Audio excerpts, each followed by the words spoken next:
Good afternoon, ladies and gentlemen, and welcome to this event jointly sponsored by Bay Atlantic University and the Global Policy Institute. My name is Paolo von Schirach, and I serve as the chair of Political Science and International Relations at Bay Atlantic University, and it's also my privilege to be the president of the Global Policy Institute, a research outfit closely associated with Bay Atlantic University. As you all know, today we are here to listen to really, very accomplished professionals in the field of immigration at a time in which this theme resonates for whatever reasons, and we'll ascertain them, in multiple ways. So we are looking forward to be enlightened by those who really understand the nuts and bolts of this phenomenon as it's unfolding, and hopefully be a little bit more enlightened in our understanding of what's going on. On a preliminary basis, obviously, everybody knows that America, and it's a old but nonetheless absolutely true cliche, this is a country of immigrants. Except for the Native Americans who were here when the European started colonizing the United States, and unfortunately their fortunes have been affected, mostly not in a good way, by the encounter with the Europeans arriving, but fundamentally the country has been populated at the beginning mostly by European immigrants, and later on, going closer to our times, by immigrants from all over. In particular, in closer decades, from Central America or Latin America. We know we have a long and important border on the south with Mexico. Of course, another border on the north with Canada, but that's not the source of most of our immigration. And then people coming from everywhere, from Africa, from Asia, from Polynesia, you name it. And so the picture has become more and more complex. And obviously, the United States has laws, statutes that supposedly regulate and determine who can or cannot come here, or those who can, under what circumstances, and what sort of eligibility criteria there may be in terms of work, in terms of background, education. Some come here by lottery, many. That's not the majority, obviously, it's a small number. But that tells you how complex this scenario is. The reality is, and we'll come to our guests in a second, the reality is that right now we are facing a difficult situation on our southern border because of the efforts by so many individuals and with different backgrounds, and our our experts will explain that, who are trying to come to the United States. Many of them without documentation. Now it's the preferred way of saying it. Illegal immigrants, undocumented immigrants, you take your pick. But in any event, they're trying to get in without there being a system or a proper process to welcome them. That's one aspect. The other aspect is that while efforts have been made here in Washington in the past to update our immigration laws, no progress has been made. To the best of my recollection, the Simpson-Mazzoli Act of 1986 was the last time in which there was really a comprehensive bipartisan effort here in Washington to enact new immigration legislation. To the best of my knowledge, again, and my guest may correct me, in 2007, there was a bipartisan effort in the US Senate to really do something about immigration, in particular, to create a path for legalization of all those who are here already, but with no legal status.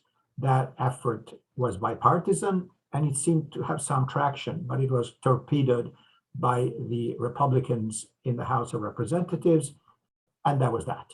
To my knowledge, there hasn't been anything really of substance except for President Obama's effort to try to, by presidential authority, not congressional mandate, to give a path to legalization to the so-called dreamers. But I don't want to get, too far onto this. The floor is now to our guests. You've received their bios in the invitation sent to all of you, so I'll dispense with them. And why don't we just start with some preliminary observations by each of you. Elizabeth, why don't we start with you, since I see you on my left corner on my screen. Thank you. Sure, thank you. Yeah, I practice immigration law, and so I work in a small law firm, and we provide legal services, immigration legal services to individuals, primarily families, some companies. And I've been doing this since 2003. So it's been a while, and I've seen several different administrations and the way, their approach to immigration, and also, lived through some of those, the failed attempt that you mentioned in 2007. And, so it is interesting. I think, what we see as practitioners primarily is, to some degree, that there's much less change in terms of the law itself, and the statutes and things like that affect our clients.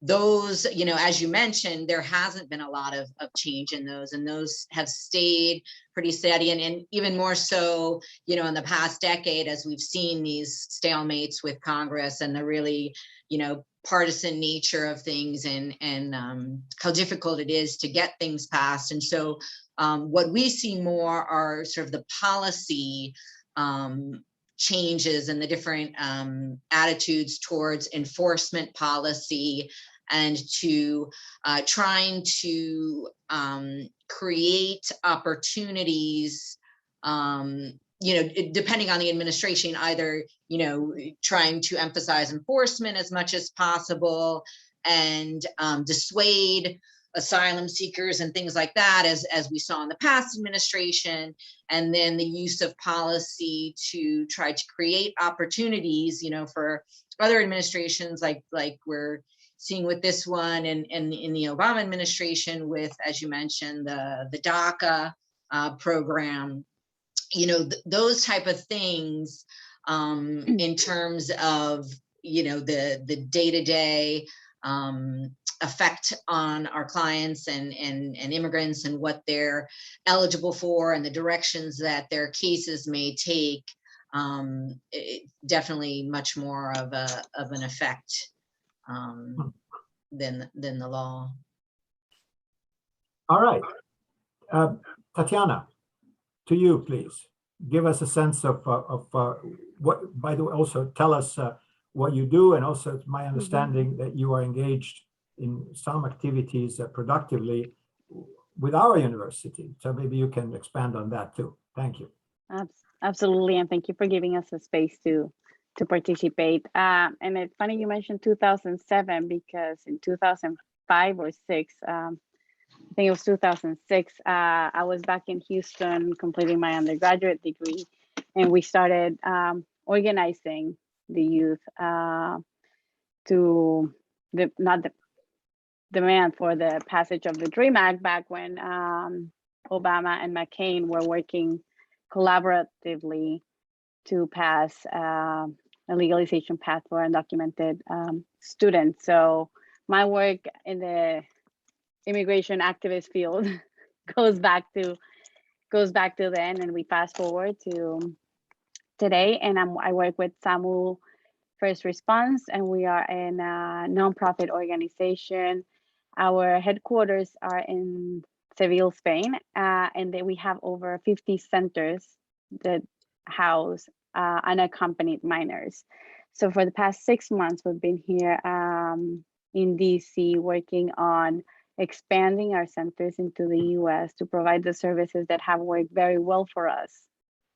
The model that is focused on the integration of the youth into society, so they can become functioning members of society and have a successful path to integration. And we've been lucky enough to find Bay Atlantic University and partnered with you guys as we try to open our first youth center here in Washington, D.C. So it's been great to have the support of your team, and have friendly faces that are with common objectives. So that's what we've been doing for now. As of policy, it's interesting. We were promised a lot of things during the campaign, and now it's time for action. Now it's time for accountability, and it doesn't seem optimistic, but maybe little by little, I have been seeing a little more positive steps taken by the Biden administration, and the latest announcement from Mayorkas offices. They're a little hopeful in that regard. All right, many thanks. And to you, Ernesto, professor, I should say, and I discovered that neighbor of mine, just purely by accident at American University, since I live in the neighborhood. Ernesto, over to you. Give us your sense of where things are and what you're doing, in terms of your work and research about these matters. Thank you, Paolo, and thank you to GPI and Bay Atlantic University for the invitation. It's a pleasure to share the panel with my colleagues.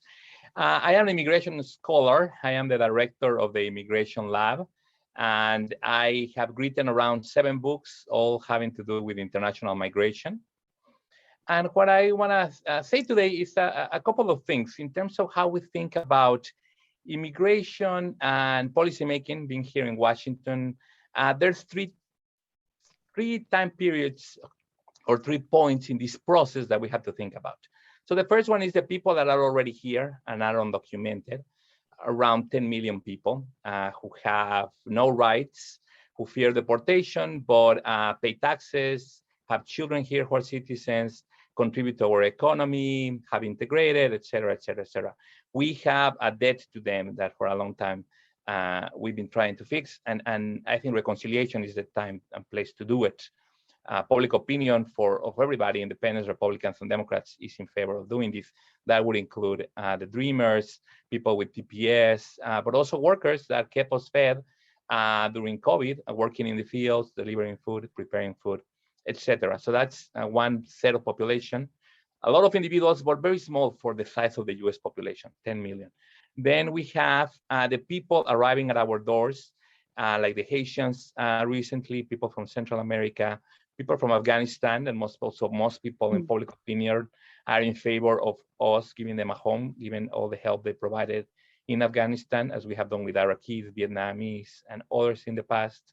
And that's what is often in the media about the quote-unquote crisis in the border, which I wouldn't call it so, because it's only a crisis in the border temporarily, and because, as Paolo was saying correctly, there is not a rational working way for them to come in a more orderly fashion. But we can fix that. The Congress can fix that relatively easily. So that's the second conversation. And then the third one, which is often overtaken by the other two also very pressing issues, is what to do with future immigrants that want to come 5, 10 years from now. That was a big problem of the Sampson-Mazzoli legislation of 1986 that was mentioned. But Paolo, it gave an amnesty for people breaking civil law, immigration law, and they were able to regularize, paying a fee in English. And they were very successful members of society, and they have contributed all the people that benefited from that amnesty. It's not a bad word. I think we should do it again. But the problem with that law is that it put a lot of money on enforcing, policing the border, in persecuting people, in reducing the amount of ways that people could come, and supposedly penalizing employers for hiring undocumented workers, which incentivized a lot of fake documents and processes, while de facto there was an open door where Mexican labor could come and meet the demand in labor. So it was working really well until, I will say, a couple of things happened that I want the audience to think about, and I'll finish that my intervention now with that. So we had the crisis of 2008 that decreased unemployment and provided economic pain for all Americans. That resulted in a decline of immigration from Mexico because there were not many jobs anymore. Also, we see demographic changes in Mexico and a growth of the middle class. So since 2008, we see a net zero immigration of Mexicans, which were the #1 labor force, not the only one, but the #1 unskilled labor force migration. We also had over 500,000 people deported by the Obama administration. Then we have the draconic policies of the Trump administration, which ended up banning a lot of Muslim immigrants who are coming, building more miles of the wall, disincentivizing a lot of people for coming. And then with the pandemic, a real closure of borders and airports because of a real pandemic concern, but also then the establishment of Title 42, which closed the borders with the excuse of the pandemic, and travelers from Canada and Mexico to this day cannot come. That may change soon. But what that resulted is that there has been a effective closure of the border for over a year now, and a decline of immigration in the last years. At the same time, than 750,000 Americans have died. So for the first time in over 100 years, we have seen a decrease in migration accompanied by a decrease in the population of the US as documented in the last US Census. So it's in the interest of all of us that live in the United States to invite and make sure that we have a lot of new immigrants so we can have a strong economic recovery, and that so people can fill all the jobs vacant in DC and around the nation.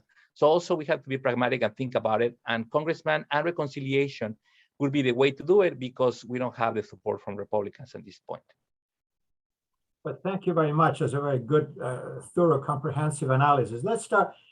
There's so much to discuss here, and I don't know exactly what the best way of approaching this complicated problem is. But let's ask from here. Let's start from here. I should say, what do you think is possible, realistically, not ideally, what we should do? And I'm sure there are lots of good ideas of what we should do. But given the highly partisan environment here in Washington, D.C., what do you think, all of you, may be realistic to expect? The Biden administration is now approaching sort of the end of its first year. There's 3 more years of Biden. We're going to have midterm elections next year. The Republicans may take, if history is any guidance, may take control of one or both houses of Congress. That's usually what happens in midterm elections. The party of the president loses seats. Given this political environment, which is also extremely acrimonious, and where immigration is an extremely emotional issue, not examined on its merit, but on its symbolism, and its crazy ideas or other things. What do you think may be realistic? Are we going to see any new legislation, anything at all, which could address the dreamers, which could address, the 10 or 12 or whatever millions of people estimated, you say 10, whatever the number is, of the undocumented immigrants that are already here, and that some of them been here for decades, and whose status has not been, adjusted, which I think it's really, really awful that this country does this, that, you condemn people to live in this kind of no man's land, of one step away from deportation, and yet some of them have been here for decades. So these are issues, but also going forward, is there a chance of any reform in terms of the eligibility criteria for immigration? We know, for instance, and you can elaborate on that, say Canada, Australia have the point system, right? To assess the credentials, if you wish, of a potential immigrant. So let's start with this, Elizabeth. Do you see any chance at all of any modification in the legislation that governs immigration, or is it going to be all done by executive order by the president, or modifying or tweaking enforcement? How do you see all this? Yeah, I mean, I would like to be hopeful that there would be some change. I feel like I sort of, you know, owe it to all my clients who always ask me and you know, are hopeful themselves. And granted, I'm, you know, I'm kind of indirectly involved with policy, you know, through our professional association. We try to, you know, keep up with things and support the legislation that's been proposed that would be helpful.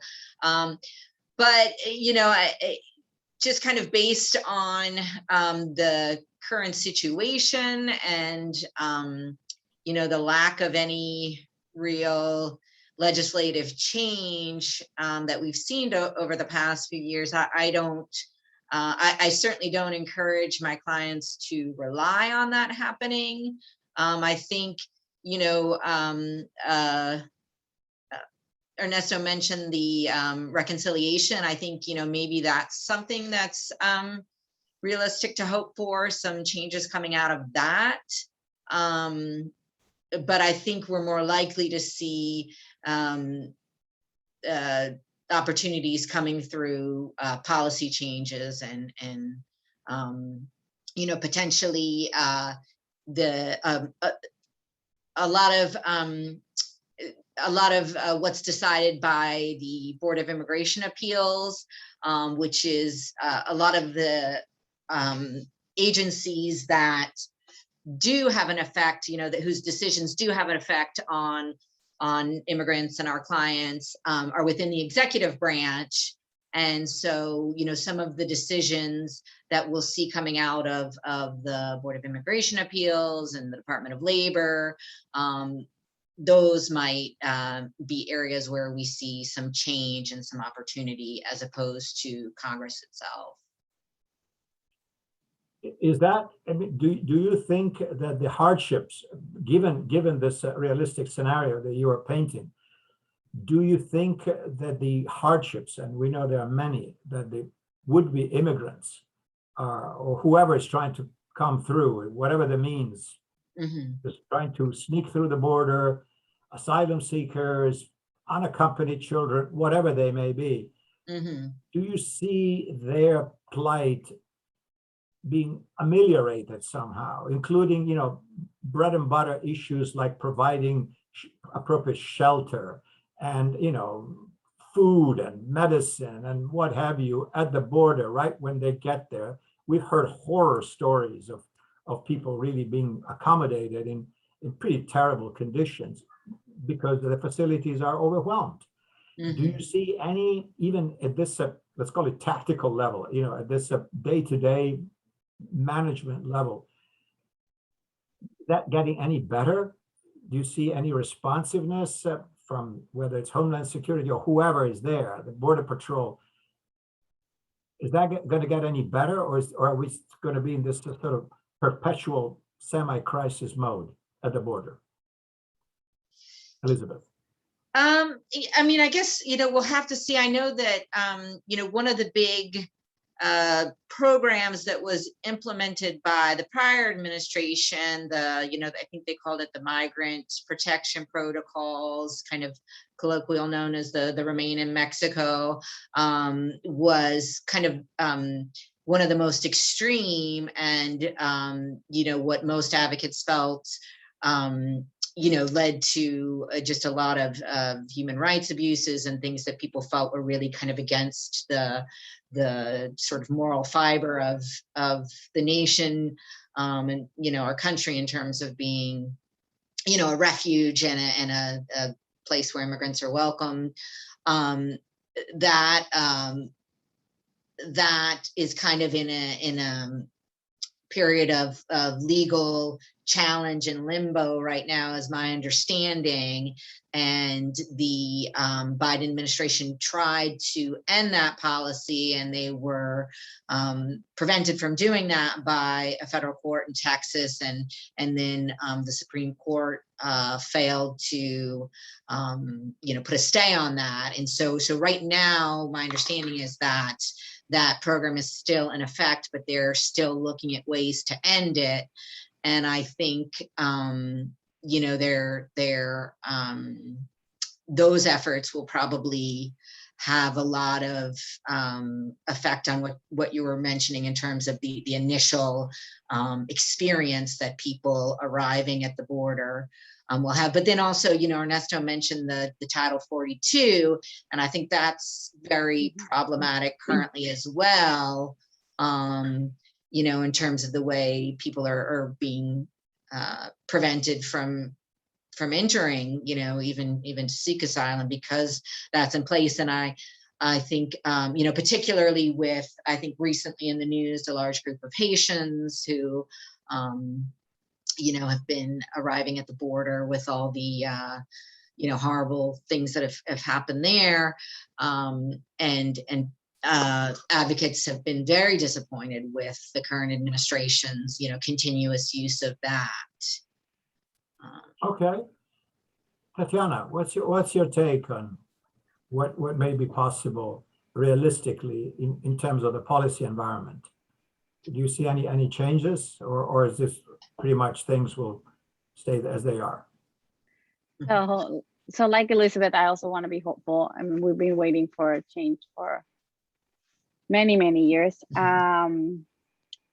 Two things. I do see that there are louder voices on the Democrat Party that are not going to stand by and be quiet if the mainstream vision of the party does not deliver what promised.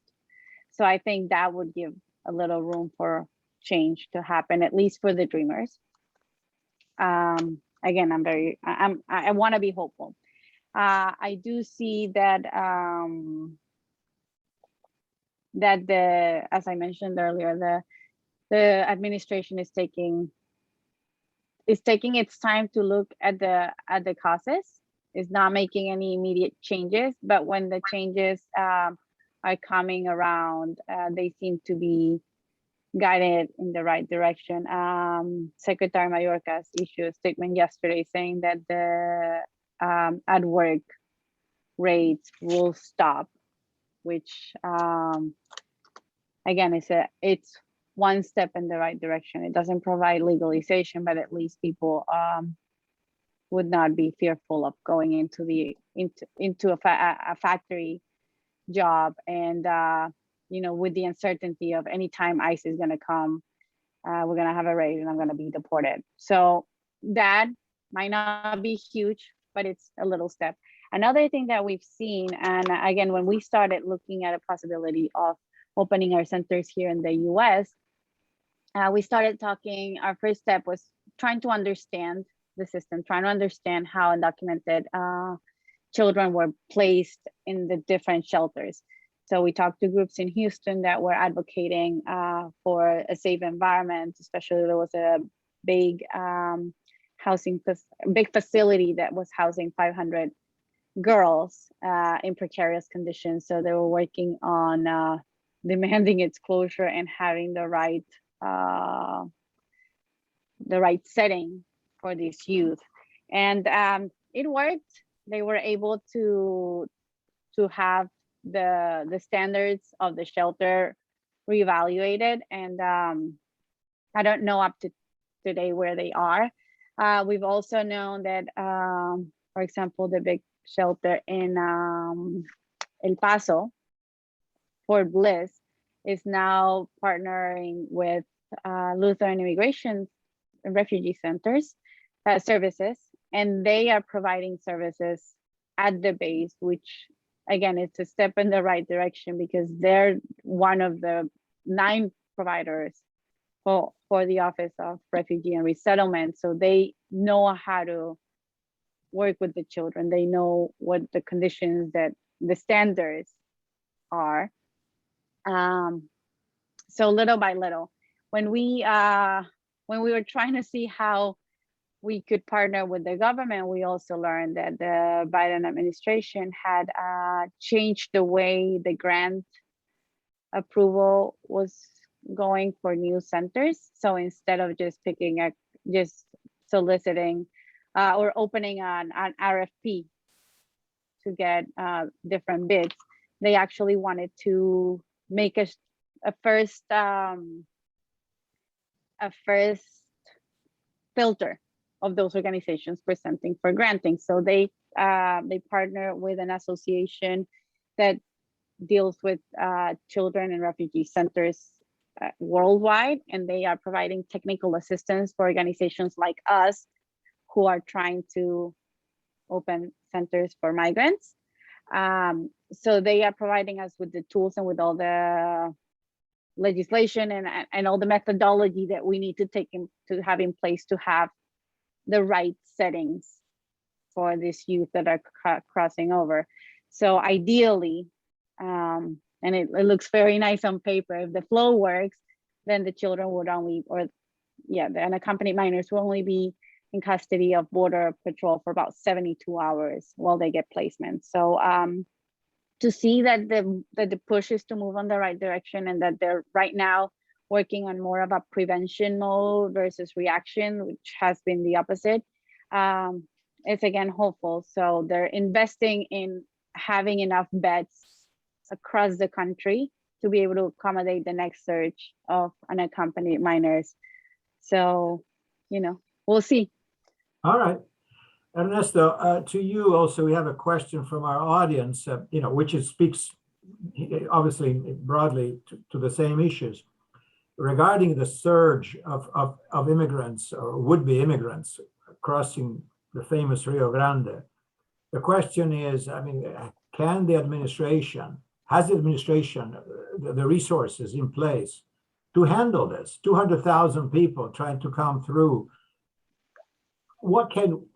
And of course, I remember Vice President Harris saying, don't come, right? That was her message to Central America or other places, please don't come, because you're not, we cannot welcome you because you haven't gone through that process, which makes perfect sense in principle. But also, as we know, people say, hey, Biden is president, he's going to be nice, he's not going to be Trump anymore. Why don't we just try this one? Because they'll, sooner or later we'll find a way to get through. What's your take on this? In other words, we got this surge, all these people trying to come through. There's an issue of processing, but also what are you going to do with all these people? Do they have, based on current statutes, eligibility criteria? Some are asylum seekers, which is a separate category, I guess. Most of them are not. So how do you see this? Is this kind of a never-ending crisis there? Or is there a way to regularize this flow and understanding that America remains a magnet for people who are trying to find a better life? We understand that, what the pull factor is. But how do you view this? Thank you for the question, Telman. I understand the question, and this is the way that the media frames it a lot, and pundits on TV. And it makes sense, but just as an academic, looking at it at the larger context, international and historically, I think the first false assumption is to think that we can manage immigration or that we have ever managed immigration historically. North Korea, Eastern Germany was very good at not letting people get out. Few totalitarian regimes have been almost successful, fully controlling immigration, but no liberal democracy is able to 100% control the movement of people in a system of human rights. So that's the first kind of false assumption that those figures at an all-time high. The Border Patrol agents sometimes make these headlines because they want more resources. But it's false because we know that there are 200. How are these numbers coming from? And these are coming from interactions with either Border Patrol agents or immigration agents at the port of entry or along particularly the southern border. So it means that people are trying to ask for a legal way to come in. They are not trying to hide in the middle of the night for the most part. With the Biden administration, many of them were trying to ask for asylum, which is part of the international law. Because of Title 42, the U.S. has been able to avoid satisfying, at least hearing some of the cases and see if they have legal avenues to merit asylum or not, given the current statutes. But let's remember that in the 1800s, in the 1950s, for a long time when Mexican migration was big, Most people pass undetected and unannounced, and they were not turning themselves into the authorities. So that was what we normally understand as illegal immigration, which means not entering outside of a port of entry. That is not what we see right now. So we can measure people better, but in terms of the people that came, it was higher in previous times, legally and undocumented. And now also, as in the past with Border Patrol figures, there's a lot of double countings. There may be a young Salvadorian, 19-year-old, he's apprehended, he's sent back because of remaining in Mexico or Title 42, and he may try again to a different part of the border, and then he's counted again. So we have to be skeptical again. Nobody's making the numbers on purpose, but there's a lot of double counting here of individuals. So, and then again, if we think about 200,000, let's say that there are all different individuals. They all want to come and work here or study here. That's what most people want to do. That is less than a third of the people that have just died of COVID. So the marketplace can take them. David Card, the economist, just won the Bank of Sweden prize, the Nobel Prize for Economics. And he has demonstrated that more immigrants do not decrease the size of the pie because they produce more jobs, more employment. They don't decrease the minimum wage. They are a net benefit for the whole population. And that applies whether it's Colombia, the US, Canada that we're talking about. That's why Canada, Australia have this point system to attract immigrants. So if you went to college in a different country, you have all these pluses, then they want to take advantage of that and have you move to Canada. As Paolo was saying, the US doesn't need to attract people because people already want to come here because there was a war that happened between the US and Mexico. That's where between the US and that country, that's where most immigrants come from, or refugees, because there's a strong economic relationship, or because they're already family ties, because these people, most Central American people trying to come, they have their mother or father living in Houston or in Washington, D.C. for 10, 20 years, and they want to live with them again. So they're not just randomly choosing countries. And even though they could apply to the point system in Canada, first, they don't want to go there because their parents are here. And second, the point system is very discriminatory, very classist in the Canadian example or the Australian example, that it works really well for professionals like ourselves that have all these degrees and all this education and these things. We will get the points and we'll get into. But already the US is the #1 attractor of PhDs from India, China, Mexico, engineers. They're already coming, so we don't need to attract them with points. What the US needs, the structure of the American economy needs a lot of unemployed people that don't have the chance to go to Bay Atlantic University or American University and are gonna do these so-called low-skill, low-entry jobs. That's what we need more of. And that's where many of the Haitians and the Central Americans, some Afghans fit perfectly that demand. So we can legislate it to create more work visas so that these people can come as workers, which is what they wanna do and what will be helpful for us right now.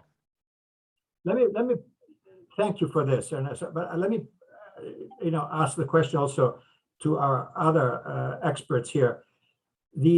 Some argue. Now we're going to go a little bit into the stratosphere of policy and strategic objectives, and what should we do? What is the ideal composition, let's say, of new American immigration into the United States?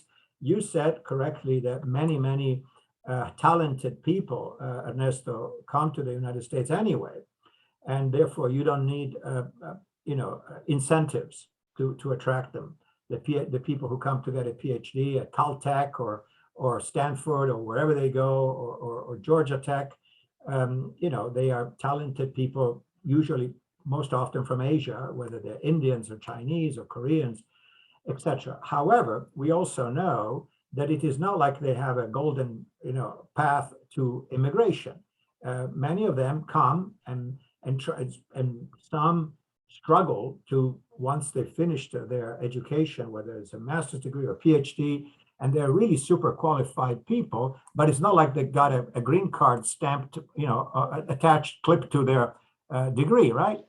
And so, and as we are in this global competition for talent, is this good enough, or should the United States think about this more? You said the point system, and I'm sure you're right, is discriminatory because it really favors those who are good or high or optimal education, and it really does not favor those who have little or no education, but whose services and labor are still required in the American society. So my question is a point system a la Canada workable in the United States?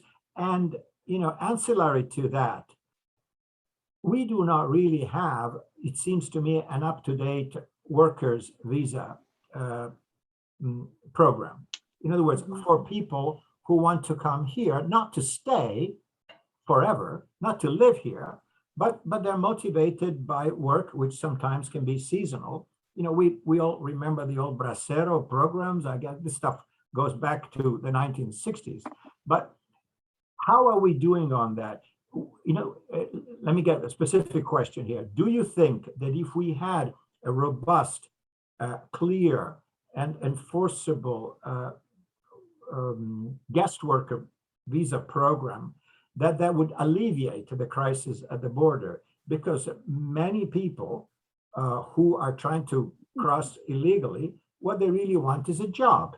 And if a job is available to them through legal channels, they wouldn't need to do any of this. That's my layman's point of view, but I would like to hear from the experts. Do you think that to me, it seems like a simple common sense thing to do, and yet for some reason it's not done, at least not to the scale that I think our labor market would require. Elizabeth, any thoughts on this? And Tatiana, I want to hear from you too.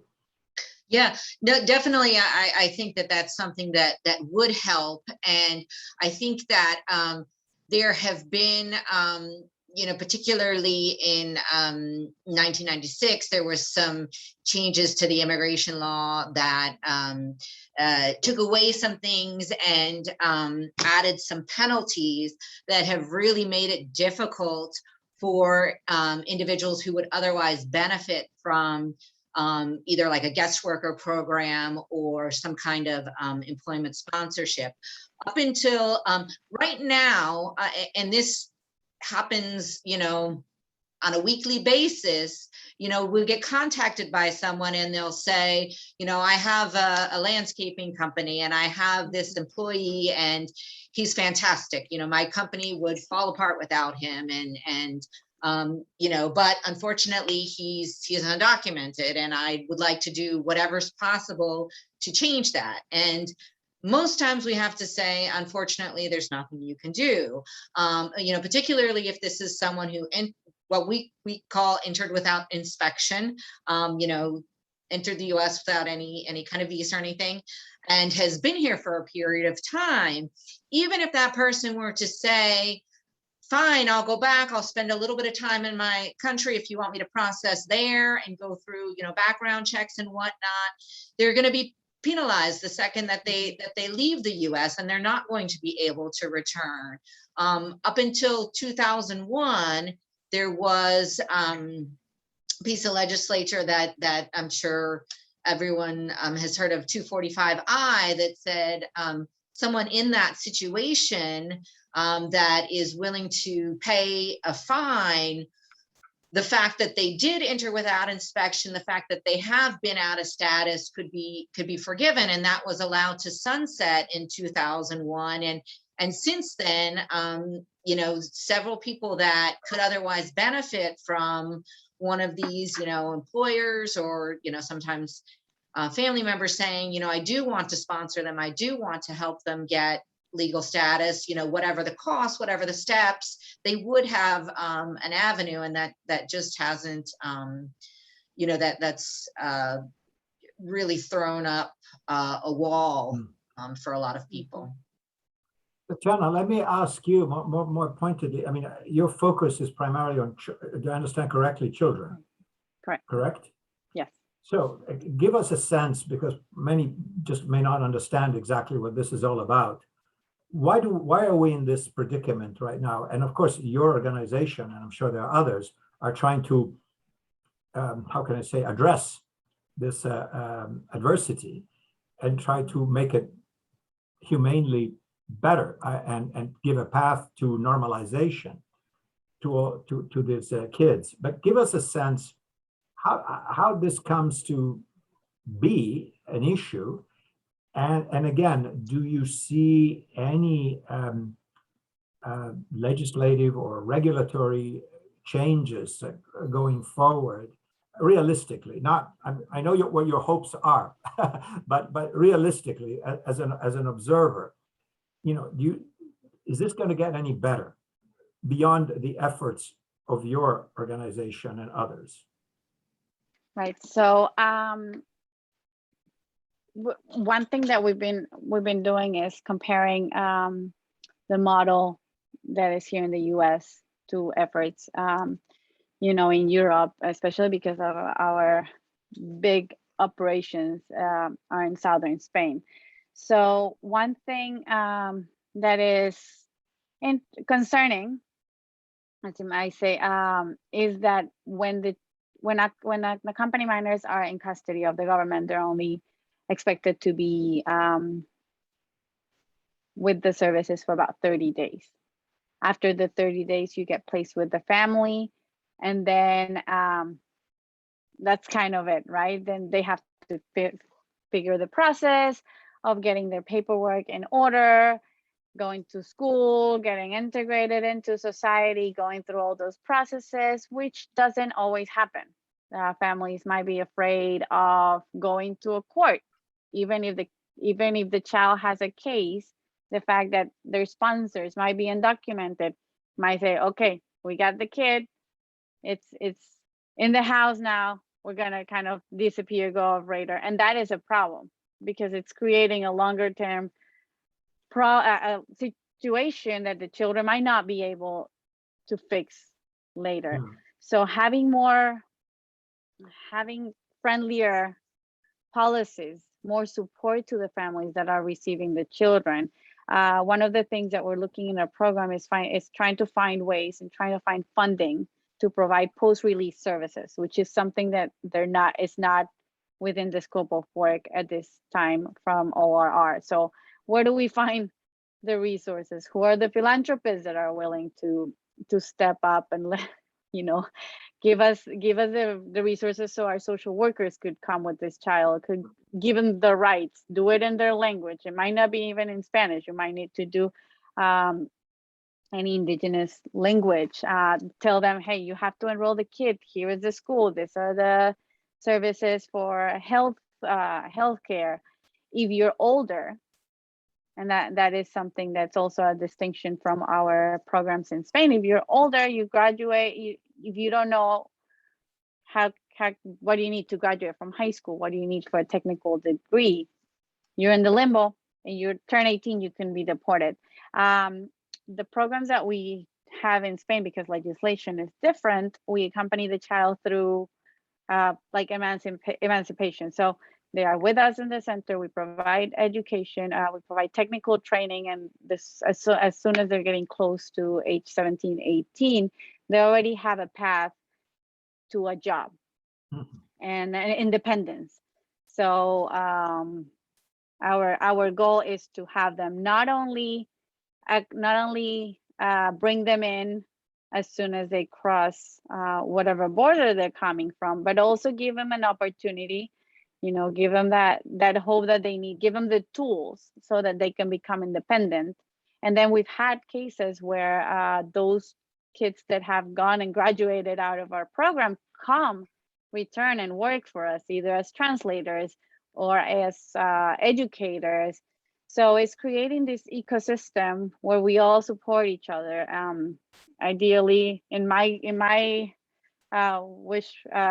base case scenario, we would have dreamers come work for us, dreamers that have become educators. Hey, come work in our centers, create these programs.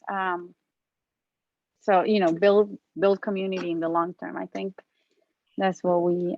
But just go a little bit upstream, if you wish, so to explain this to people who may not be familiar with the intricacies of this phenomenon. Why are there so many unaccompanied children?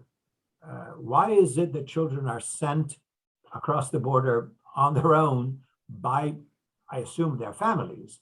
Is this an act of desperation of families that say, things are so bad back home, if I figure out a way to get my child in the US, they may have a better life. Is that it? Or are there other reasons that explain this phenomenon? You know, how do you view that? Because obviously you see this every day. That question like gets me goes straight to my heart. These children are coming because of the situations in their countries. It's not an easy trip. It's not something that they're willingly gonna, you know, get on the bestia, cross Mexico, find a coyote and cross the border. They're doing it out of desperation. They're doing it out of lack of opportunities. They're fleeing violence, gangs, corruption. And I think the message from the administration was right into we need to provide the Northern Triangle with the resources to combat corruption, to combat gangs and drugs. The delivery was not the best, you know, saying don't come. No, we need to invest in those countries, create opportunities so that they don't have to make the trip. A lot of them don't make it. A lot of them fall off or they get kidnapped. The stories are just heartbreaking. Another thing, and I imagine, Ernesto, this is something you see a lot, that I have seen this past 2 years, is the emergence of more Latinx authors telling these kinds of stories. So I think it's another step in bringing that identity. I finished reading, there's a book by Jenny Torres Lopez, I think it's called We Are Not From Here. And it's, not sure if you're familiar, anybody, I highly recommend that book. It's the journey of 3 kids coming out of Guatemala, crossing and making it to the border. One of them gets detained, the other one doesn't. But it's fiction, and it's not based on a true story, but on the story of many, and it's written by a Guatemalan American author. So understanding and learning all those voices is good. We have a unique opportunity again, where our voices are being read more than before, where our authors are coming out and telling the stories from a perspective of an immigrant, from the perspective of a Latinx. And I think the more and more that we have this, and the more and more that we bring those voices up, we will understand why the kids are crossing, why they are making this journey. It's not, it might be a little different than, you know, from what we see in Europe. The kids are sent by the family so that they can provide resources back home. Here we have kids that want to reunite with their parents, grandparents, uncles, godparents, whoever they have here, because they're going to be able to provide them a better future than what they have in their countries, if they make it to 18. Well, obviously you're painting a not, how can I say, very difficult and in some measure heart-rendering environment, a picture that we understand. So we knew we were going to solve this problem today, but Ernesto, give us your sense of, at least in terms of some of the things we've been talking about today, the dreamers and the millions of undocumented workers who've been here, etc. Do you see realistically any chance to a path to legalization so that all these people, some of them of no other country, you know, if I am a child and I came here from Guatemala or so whatever, and I was 3 years old when I was taken here, you know, and I lived all my life here, and I went to school and I speak English, maybe I don't even speak very good Spanish, you know, and whatever, and they tell me, no, you're an illegal immigrant, yeah, you can't stay here, and that's the only country you know. That's the case, right, of many people. And then there are all the others, and there's no need to go through all the various categories and subcategories. But do you see, Ernesto, from your scholarly, you know, expertise and understanding of the politics in Washington, any chance whatsoever that between now and the end of Biden's first term, 2024, that there's going to be any meaningful action that will provide a path to legalization, meaning not another Band-Aid, another extension, or provisional this or provisional that for the dreamers, and bigger prize, the millions of people who've been here for so many years. Do you see any hope for that? I see hope because it's a great question that you're asking. And in all honesty, right now, none of us knows the answer, which says that there is a possibility that it may happen. Likely won't, like in the past, but I think we're in a junction where things could happen if Congress wants them to. So let me just walk through that real quick. So as you were well saying, since the 2000s, there's no been real bipartisan attempts to do a comprehensive immigration reform. In the past, there was talks about that. Around 2001, supposedly there was a bipartisan agreement. So people say it fell down with the events in 9/11. Since then, there have been promises by the Republicans, but no real bipartisan solution that will pass by both the Senate and the House. Obama deported a lot of people with the promise that there will be a discussion of doing an immigration reform and providing a pathway to legalization. That did not happen. And then with Trump very openly anti-immigrant policies, I think it's clear to all of us that the Republican Party, the Republican representatives, are not going to pass an immigration reform or be partners with that. A bipartisan bill will be great. Business interests from Facebook down to small businesses are in favor of immigration reform. A lot of the constituents, a lot of the Republican voting citizens and independents are in favor of regularization of large amounts of people, but the Congress people are not in the Republican Party. So this puts everything in the hands of the Democrats. And it was very, all the Democrats banded together and decried the family separation, for example, the family separation policy of the Trump administration and the Republicans at the time of the ban on Muslims. It was a united voice against that. Now that they're in the House, in the White House, and they have a majority, slim majority, they cannot honestly, sincerely blame the Republicans for impasse and inaction. So as Tatiana was saying earlier, the activists have become really mobilized, and the Latino vote, the immigrant vote, which is undocumented vote, which is Asian, Indian, it's many constituencies. They will remember if Biden, particularly the Congress, doesn't do anything to reconciliation. They know they cannot do away with the filibuster because of Manchin. But then if, and this is not really about numbers, about cost, everything will be positive because immigrants pay taxes and generate wealth. It's not adding to the $3.x million. So that excuse cannot be used by Sinema or Manchin objectively. So if Sinema wants to say that she's against immigration reform, she should say that out loud. And she should be careful. And I think the fact that there's no more Latino or immigrant origin or immigrant advocacy or lawyer voices in the media, we don't hear this point of view that often. But remember that some years ago, there were these laws in Arizona, show me your papers, declared unconstitutional. And since then, the state has become more and more democratic. Same with Nevada, same happened with California with Proposition 187. So Sinema has to be careful not to antagonize the Latino and the immigrant vote in Arizona, because she also has to be worried about them, not only about the Republicans and independents.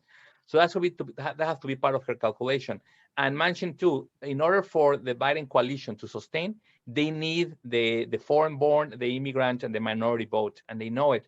So people are putting pressure. There's protesting in Washington all the time, but a lot can be done to reconciliation. To do not only the Dreamers, doing the Dreamers as a compromise will be a big mistake because that's an easy low-hanging fruit. That's easy to pass. That should be bipartisan. If we give that away, then it'll be very, very hard to get others. So at least it should be the Dreamers, the TPS, essential workers during the pandemic. So we are around 7 million people around that, and reform asylum and refugees so it becomes more generous and more open-ended. It's a political fight, but that's what Congress is here for. And they have to feel the pressure for the constituents, for people here. Hopefully staffers can hear this different point of view. The US needs more workers or we're gonna be in a financial crisis 5 years from now. Immigration is the only way to do it right now. So it's up to us what future we want. That's what politics is about, making decisions. the Democratic Party shouldn't be afraid of being called weak on immigration or fall to this trap that the border is in crisis. It's not. If a lot of people come through one entry point at the same time, there's going to be traffic. We know that from 395. But if a lot of doors are open, there's a lot of pathways to drive to home, then the traffic is going to divert, and then we can get home faster for dinner.